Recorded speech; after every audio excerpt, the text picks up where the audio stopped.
एकत्वं च पुहूर्तं च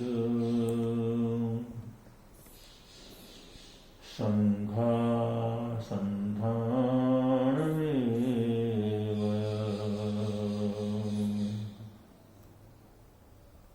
संयोगाय विभागाय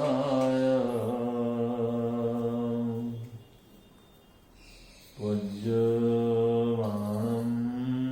तुलखम्।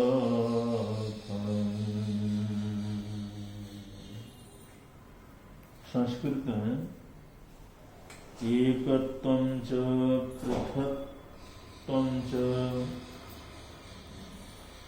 एकत्वं च पृथक्त्वं च संख्या संस्थानमेव च संयोगाश्च विभागाश्च पर्यायाणां तु लक्षणम्।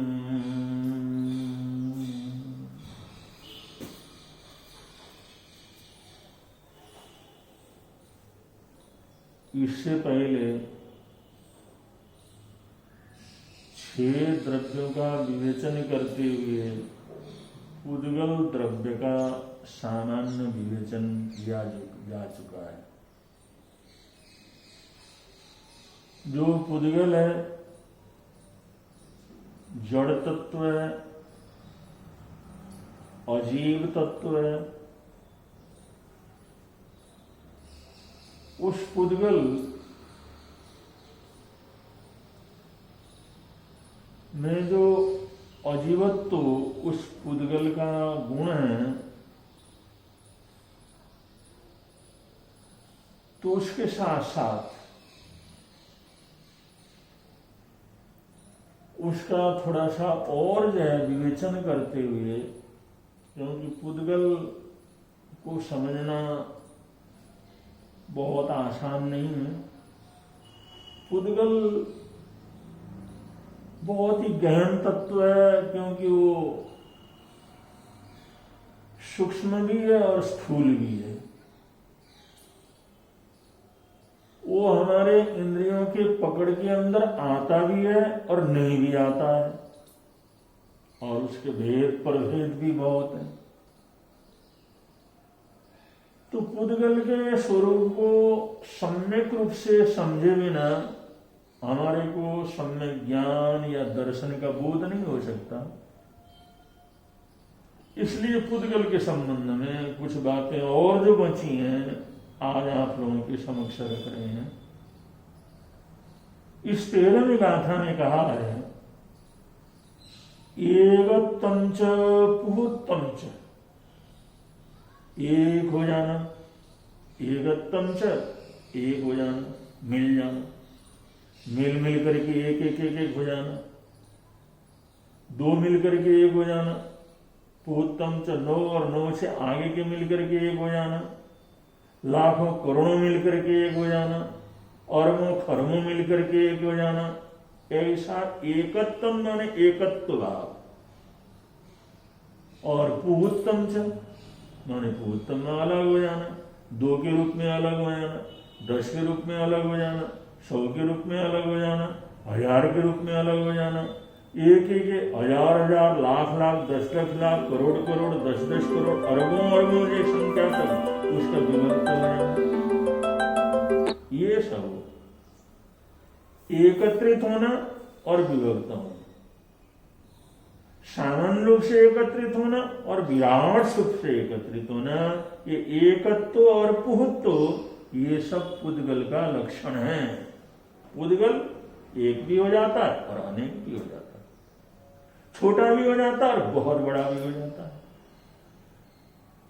संख्या संख्यानमेव च, ऐसे संख्या में असंख्यात अनंत अनंत संख्या तक पहुंच जाता है। जैसे एकाई ताई सैकड़ा हजार 10,000 लाख 10 लाख करोड़ 10 करोड़ अरब 10 अरब खरब 10 खरब नील 10 नील पद्म संख्य 10 संख्य, ऐसे बढ़ते बढ़ते बढ़ते बढ़ते संख्यात संख्यात तक और असंख्यात तक, फिर अनंत तक जिसकी संख्या भी हो जाती है। एक चीज है, एक पुद्गल है, उसके इतने भेद हो जाते हैं और सारे भेद मिलकर के एक भी हो जाता है। ऐसे जिसमें एकत्व भी हो, पूर्वत्व भी हो और संख्या भी, सारी दुनिया की संख्या जितने भी है, जितनी भी गिनती है, जितना भी गिना जा सकता है, चाहे संख्यात में गिना जा सकता हो, असंख्यात से गिना जा सकता हो, या अनंत से गिना जा सकता हो, अनंता अनंत से गिना जा सकता हो, इतना भेद भी जिसका हो सकता है। अब देख लो पुद्गल का चमत्कार क्या है, एक भी हो जाता है और उसके भेद भेद होते होते होते होते पुहुत्व में अलग होते, इतनी संख्या भी उसकी हो सकती है। एक से एकत्वम च पुहुत्वम च पज्यमानम तु लक्षणम, ये जो पुद्गल के क्या है, पर्याय के लक्षण है। और संख्या संठान में बच, ऐसे संख्या में और ऐसे संस्थान में। संस्थान मैंने आकृति, किसी की कैसी आकृति, किसी की कैसी, हजारों प्रकार की आकृति, लाखों प्रकार की आकृति। अब हम आश्चर्यचकित होते हैं, दुनिया के अंदर करोड़ों नहीं, अरबों नहीं, अरबों अरबों की संख्या में मनुष्य है जो दुनिया की गिनती में, दुनिया की जानकारी में है। और हर मनुष्य का शरीर जो पौद्गलिक है, उसके सबके शुक्ल सूरत अलग अलग है, उसका शुक्ल सूरत सबका अलग अलग है। ये कितना बड़ा चमत्कार। तो शास्त्रकार कहते हैं ये संठान में बच्चों, इसकी जो संस्थान है, इसकी आकृति है, उस आकृति का भी कोई लिमिट नहीं है। अब आप कहीं जाओ, रास्ते में जाओ, हजारों लाखों करोड़ों वहां पर छोटे छोटे कंकड़ पड़े हुए हैं, किसी भी कंकड़ को उठा दो और दूसरे को उठा लो, उससे मिलता जुलता नहीं मिलेगा। हर कंकड़ की अपनी जो है आकृति होगी। दो भी कंकड़ ऐसे नहीं मिलेंगे जो बराबर एक ही आकृति के। तो ये संस्थान, इतने संस्थान, इतनी आकृतियां हैं, ये पुद्गल का लक्षण है कि वो इतनी आकृतियों के अंदर परिवर्तित हो सकता है। एक पत्थर है, इसकी एक आकृति हो गई, उसको तोड़ दिया, उसकी दो आकृति हो गई, उसको फिर तोड़ दिया, फिर उस आकृति बढ़ गए। ऐसे बढ़ते बढ़ते वो उस पत्थर को तोड़ते तोड़ते बिल्कुल छोटे छोटे गिट्टियां उसको बना दो, हर गिट्टी की आकृति अलग होगी।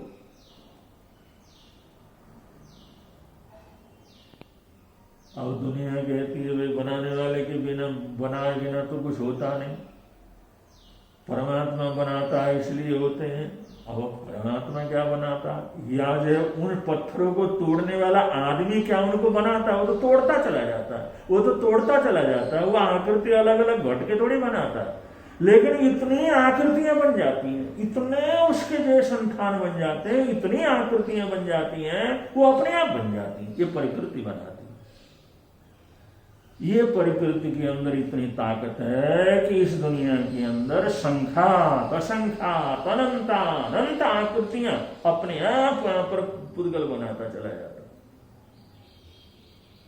ईश्वरवादी दर्शन कहते हैं सब परमात्मा बनाता है, लेकिन जैन दर्शन कहता है ये पुद्गल और ये जो है 6 द्रव्य ही ऐसे हैं, इनसे ही सब कुछ निर्माण होता है। इसमें कोई दूसरे की जरूरत ही नहीं, कोई आवश्यकता ही नहीं है। कोई निमित्त बन गया तो ठीक है, नहीं बने तो कोई बात नहीं, लेकिन स्वयं निमित्त उसके अंदर कोई बन सकता है। लेकिन इतनी आकृति प्रकृति जो कुछ भी है वो स्वयं क्या करते हैं, प्राकृतिक रूप से बनते चले जाते हैं।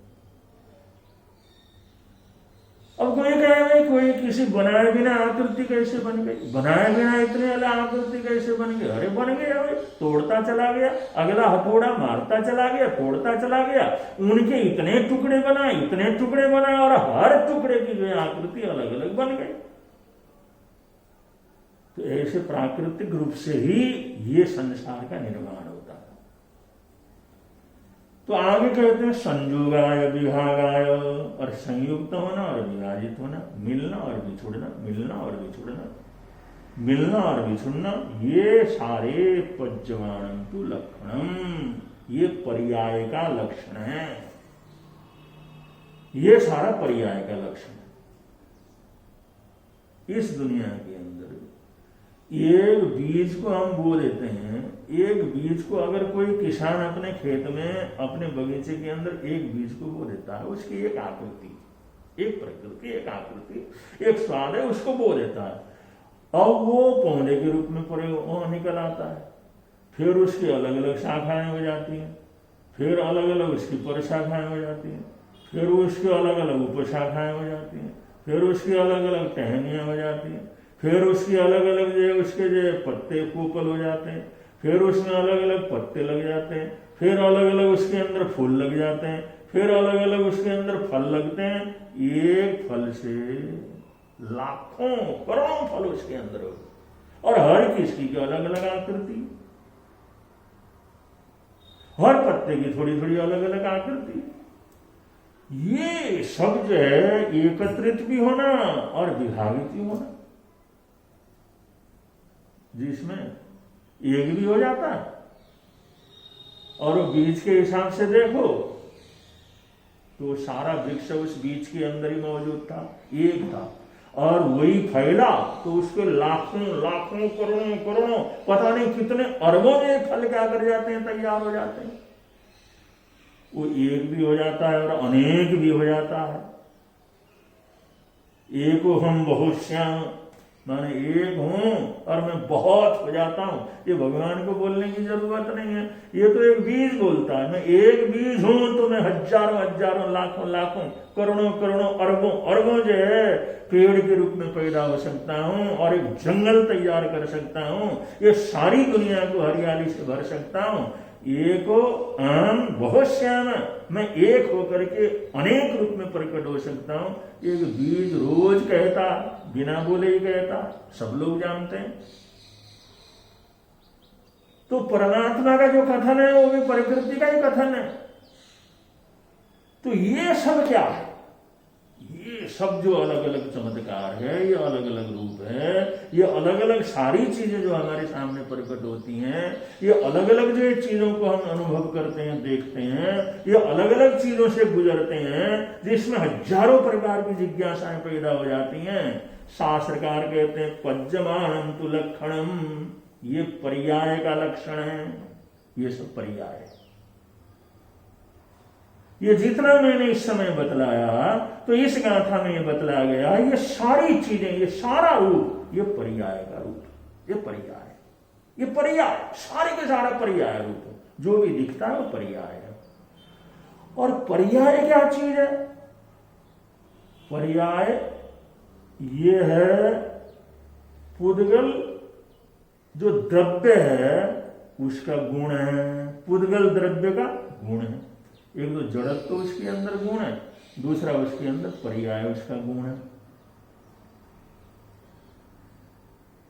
गुण और पर्याय, हर द्रव्य के गुण होते हैं और पर्याय होते हैं, गुण होते हैं पर्याय होते हैं। ये जो पर्याय है, ये द्रव्य का, पुद्गल द्रव्य का गुण है, पर्वत द्रव्य की पहचान है।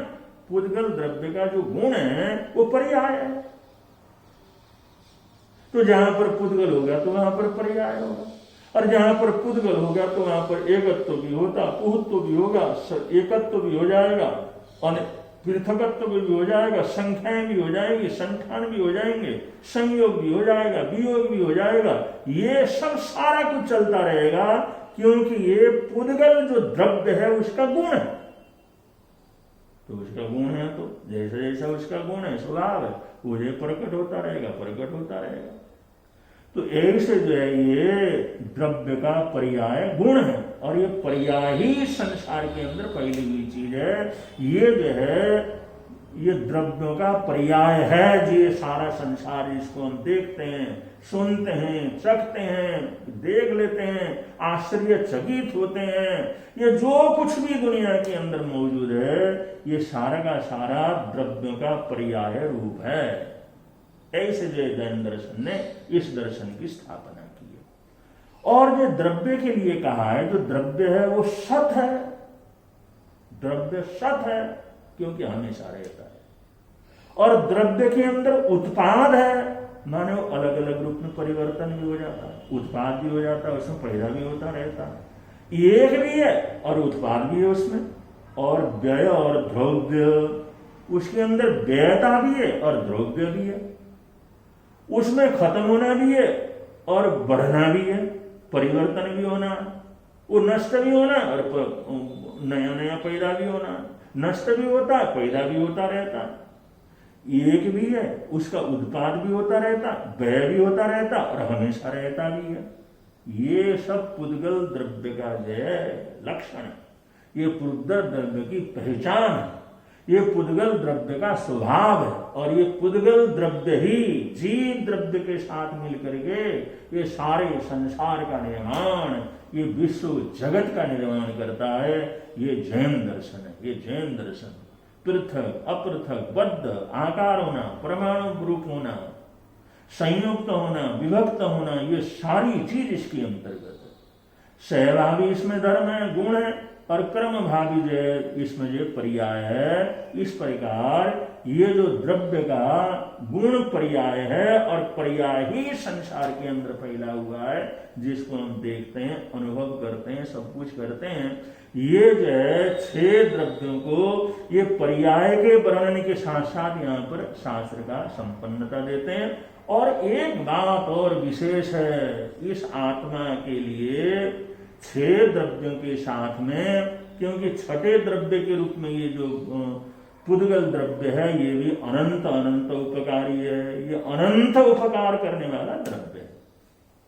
कल एक बात हमारे को आप लोगों को हमने बतलाया था कि अनार्य युग के अंदर, अनार्य क्षेत्र ईरान से आगे वहां पर एक राजकुमार थे, आद्र कुमार राजकुमार, और उनके साथ मगध के जो है राजकीय लोग और मगध के व्यापारियों का जिस समय संपर्क हुआ तो उनका जो अभय कुमार से परिचय हुआ। उन लोगों ने अभय कुमार का परिचय दिया, क्योंकि जितने बड़े वो राजकुमार थे तो वैसे ही जो है ये राजकुमार अभय कुमार भी जो छोटी उम्र के थे। तो उनको देख करके आप जैसे ही राजकुमार इस समय हमारे देश में, हमारे भारतवर्ष में, भारत देश में और मगध देश से इतने बड़े देश के वो महामंत्री पद के ऊपर है और सारे राज्य का भार संभालते हैं। उनके चमत्कार को सुन करके, उनके जीवन को सुन करके, उनके परोपकारी भाव को सुन करके, उनके विचारों को सुन करके आद्र कुमार बड़े प्रभावित हुए। उन्हें कहा मेरे को मन करता है मैं उनको मित्र बनाऊं, कभी उनसे देखो, मैं आपकी सूचना उन तक पहुंचाएंगे। जिस समय अभय कुमार के पास आद्र कुमार की सूचना आई और उनके सारी चीजों को जिस समय उन लोगों ने बतलाया, उन्होंने भेजा हुआ जो पत्र वगैरह जो भी था उस समय का उन्होंने पढ़ा देखा, तो उन्होंने भी उनको अपने मित्र के रूप में स्वीकार कर दिया।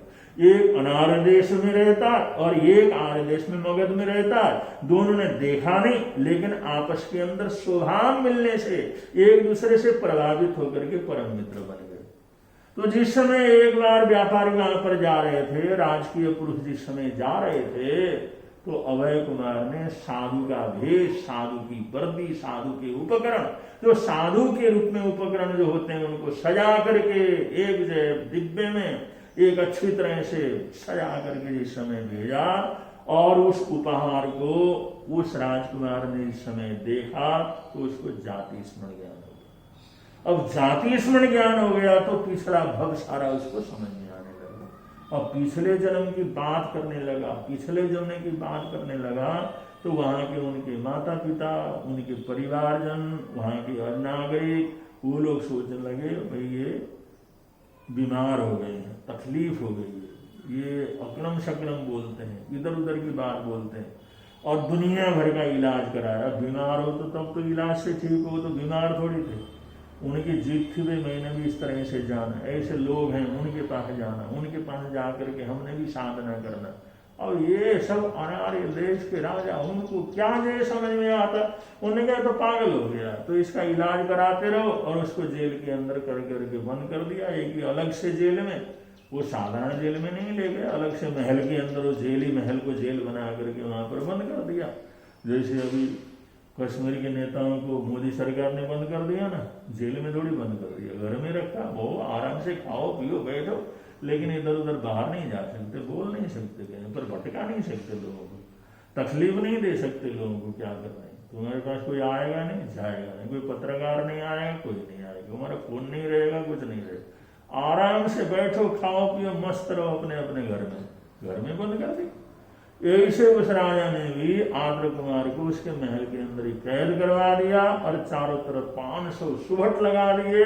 ये राजकुमार किसी भी कीमत पर यहां से निकल करके ना जाए। लेकिन अब जहां चाहा वहां रहा। एक बार वो आद्र कुमार वहां से निकल गया उन दो को चकना दे करके, क्योंकि उसको तो जाति स्वर्ण ज्ञान था। अब जाति स्वर्ण ज्ञान था, बच्चा था अभी, लेकिन वो पिछले जीवन का जो अनुभव है वो तो सारा के सारा उसके समझ में आ गया, सारे शास्त्र समझ में आ गए, सारी चीजें जो जो उस जन्म के अंदर पढ़ा था वो सारा यादस्ताग हो गया।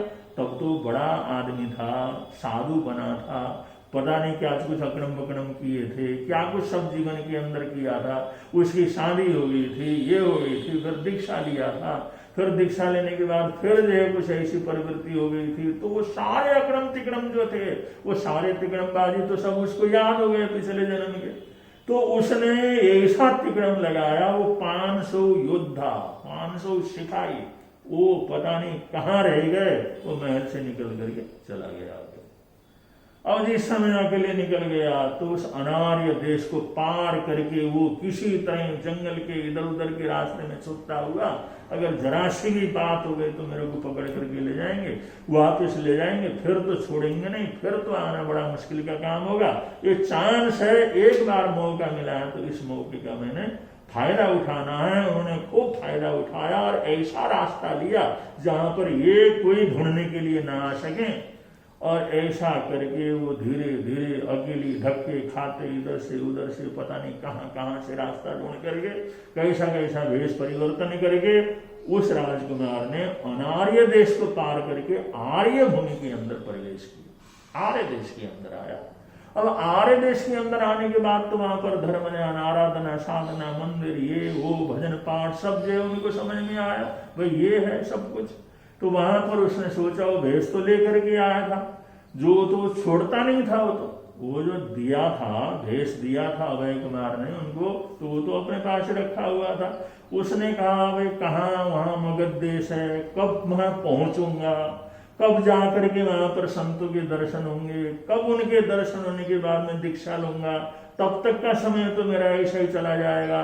तो उसने भगवान के साक्षी से, अपनी आत्मा की साक्षी से, सिद्ध भगवान की साक्षी से वो भेष को पूरा पहन करके उसने स्वयं दीक्षा ले ली, स्वयं दीक्षा ले ली, स्वयं दीक्षा लेकर के, और दीक्षा लेकर के साधु वेश में अकेला, कोई दूसरा तो था नहीं, तो अपना भिक्षावृत्ति करते हुए अपने जो चर्या का पालन करते हुए आते रहे, चलते रहे।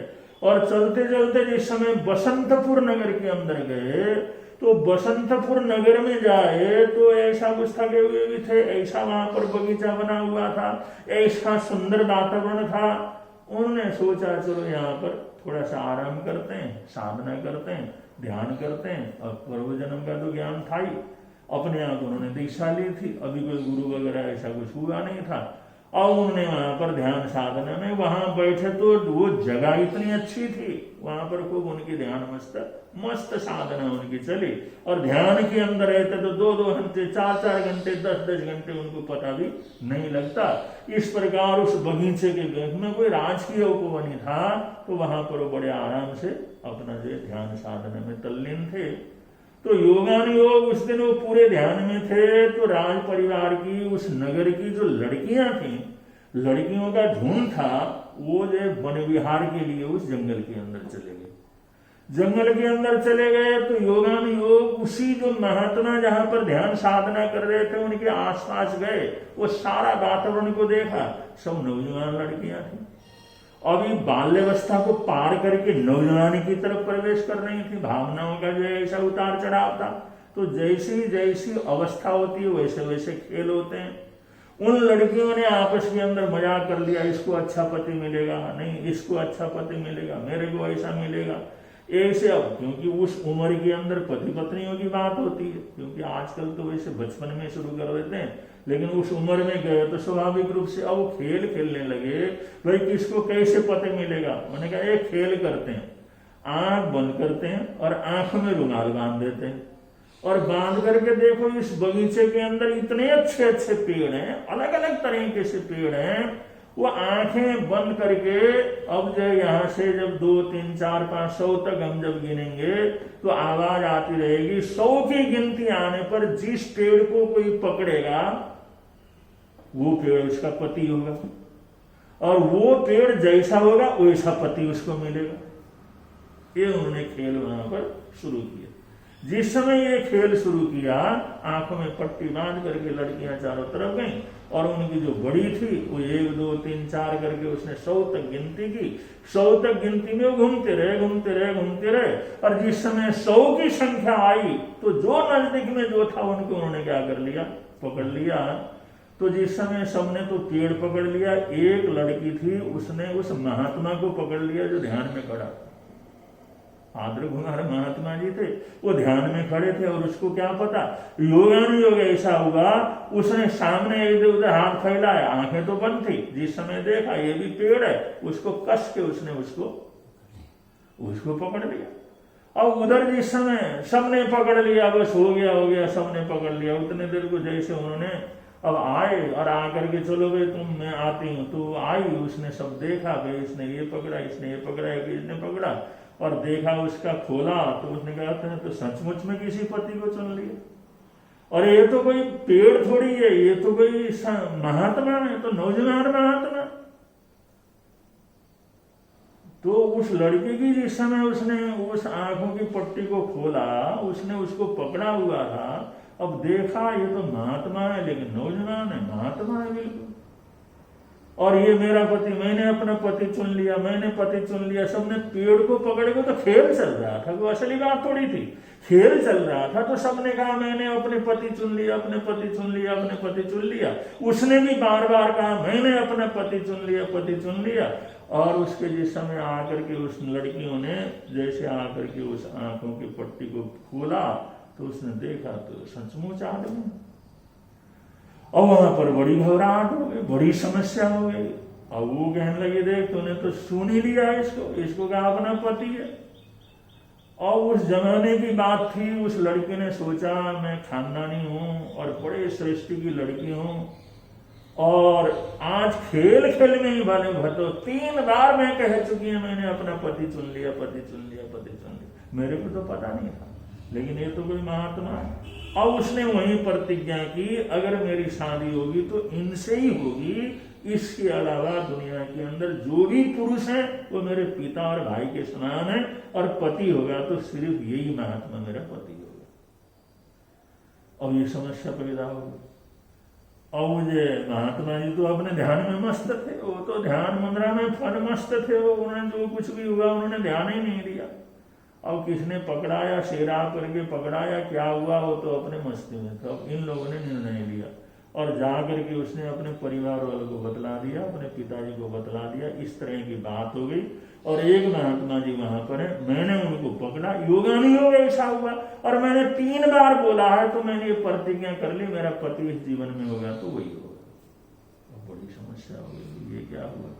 और वो सेठ भी आया, उनके परिवार वाले आए, उन्होंने देखा महात्मा जी हैं। फिर तब तक उन्होंने ध्यान भी खोला हुआ था। अब जिस समय देखा वे महात्मा है, लेकिन नौजवान राजकुमार थे, कोई साधारण तो थे नहीं। आदर कुमार बोले तो राजकुमार थे, और राजकुमार का तो अब वैसे तो परम भाग्यशाली पुण्यशाली आत्मा थी। और उन्होंने कहा भाई महात्मा जी ऐसी ऐसी घटना हो रही है, मैं हम अपनी लड़की को आपको समर्पित करते हैं। उन्होंने कहा भाई हम तो लड़कियों को लेते नहीं, हम तो संत हैं, मैं तो संत हूं, और मैं तो श्रवण हूं, और मैंने तो दीक्षा ली है, मैं किसी भी कीमत के ऊपर स्वीकार नहीं कर सकता। लड़की ने कहा नहीं, आंख ही मेरे पति हैं, ऐसी बात हुई है तो आंख को ही मेरा जो हाथ क्या करना पड़ेगा, थामना पड़ेगा। और वो लड़की की जीद, परिवार वालों की जीद, और परिवार वालों ने सोचा भाई इसके लक्षणों से उससे तो ये सामान्य परिवार का है नहीं, और लड़की के सतीत्व की बात है, और उसने जब स्वीकार कर लिया है तो एक खानदानी लड़की एक बार स्वीकार करने के बाद तो लौटने वाली है नहीं। उन्हें कहा बस वो परिवार वालों की तरफ से तो आज्ञा मिल गई, लेकिन अब वो संत जो बेचारे फंस गए, आदर कुमार फंस गए पूरी तरह से। अगर उसने लड़के ने कहा अगर मेरे साथ शादी नहीं करोगे तो मैं आत्महत्या करके आंख के सामने मर जाऊंगा, मैंने जीना ही नहीं। और वो समझाने की दुनिया भर की कोशिश की, लेकिन योग संयोग की बात होती है। लेकिन घर से तो किसी तरह से निकले थे, यहाँ बसंतपुर में आकर के ऐसे वो फंस गए और आखिरकार मजबूर होकर के वहां का राजा, वहां के लोग, वहां की पंचायत सबने कहा भाई तुम्हारे को ये बात स्वीकार करनी पड़ेगी। तो आंध्र कुमार के वहां पर शादी हो गई। उन्होंने कहा क्या करना, सारे को उसका पक्ष लेने वाला तो कोई था ही नहीं, कोई पक्ष लेने वाला नहीं था। 2 थे, 10 थे, 1000 थे, रिश्तेदार थे, सब ने नहीं, शादी करनी पड़ेगी, शादी हर हालात के अंदर करनी पड़ेगी। और ये शादी करनी पड़ेगी तो वे बात आई तो उन्होंने कहा भाई मैं संत हूं, मैं श्रवण हूं, मैं शादी मैं भी मर सकता हूं, मैं भी शील की रक्षा के लिए जान दे सकता हूं, लेकिन अगर तुम लोग सब लोग इस तरह से करते हो तो चलो भाई सबकी भावना को देखते हुए और एक स्त्री के प्रति अन्याय अत्याचार न हो उसके लिए मैं एक शर्त के ऊपर शादी कर सकता हूं। मैंने कहा शर्त क्या है? तो जिन्होंने मना करते रहे तो शर्त क्या है भाई, एक स्त्री के लिए पति का सहारा होता है और पति के बाद अपने बेटे का सहारा होता है, जो अपनी संतान होती है बेटे वो संभालते हैं, कि जब तक इसको लड़का नहीं होगा तब तक मैं इसके पति के रूप में रहूंगा। अब जब इसको लड़का हो जाएगा तो मेरी मर्जी रहेगी, तो मैं दीक्षा क्या कर सकता हूँ, ले सकता हूँ। अगर जो उस लड़की को समझाया देख बेटा जब तक तेरा जो बच्चा होगा इतने समय तक रहेगी तो तेरे को छोड़ करके कहाँ जाएगा, तेरा प्यार, तेरा प्रेम, तेरी सेवा और तेरे संपर्क में आने के बाद ये कभी नहीं जाएगा, इसलिए शर्त क्या कर दी, मंजूर कर दिया। चलो जब तक बच्चा नहीं होता तब तक हम ये आज्ञा नहीं देंगे, उसके बाद आपकी इच्छा होगी तो हमारी तरफ से कुछ जो ऐसा रुकावट नहीं आएगा। इस शर्त के ऊपर उन्होंने शादी कर ली, शादी कर ली, सब तरह से घर बसाया और सब तरह से रहे, कई वर्ष तक रहे। और समय आने पर और एक छोटे से बच्चे की जन्म भी हो गया, बच्चा भी हो गया। उनका बच्चा इतना छोटा था, ऐसी हालात में एकदम निकलना बड़ा मुश्किल का काम था। और धीरे धीरे उन्होंने वो बात भी याद करवाई, लेकिन अब प्रेम भी रहे, अपनापन भी रहता, जिम्मेदारी रहती है। तो उसने भी बड़ा आग्रह किया कम से कम ये चलने फिरने लायक तो हो, कम ने बोलने चालने लायक तो है। एक बार माँ बाप कह करके अपने मुंह से तो बोले तब तक तो रुक सकते हो, 2-4 साल उसके अंदर लग गए। अब 2-2.5 वर्ष का 5 वर्ष का बच्चा हो गया, बोलना चालना करना सब हो गया, बड़ा होशियार बच्चा था, बड़ा अच्छा बच्चा था, छोटा ही था, लेकिन अब माँ बाप बोलना चालना ऐसा खेलना कूदना इधर उधर जाना अपने हम खाना करना सब हो गया। अब जो है पहले से जिद तो चली रही थी, तो तभी जो है उससे आंध्र कुमार ने कहा कि अब मैं नहीं रह सकता, शर्त हमारी मंजूर है और तुम्हारा बच्चा हो गया है, इसलिए मैं अब जो है इस संसार को छोड़ करके इसी के लिए मैं दुनिया के अंदर आया, इसके लिए अपना घर छोड़ करके निकला, अपना परिवार छोड़ के निकला, अब यहाँ थोड़ी रह सकता हूँ, ये मजबूरी थी। अगर तुम्हारी बात को हमने मान लिया, चलो भाई अब जो हमने यहाँ नहीं रहेंगे, हमने दीक्षा लेना, तो दीक्षा लेने के तय हो गया, निश्चय हो गया।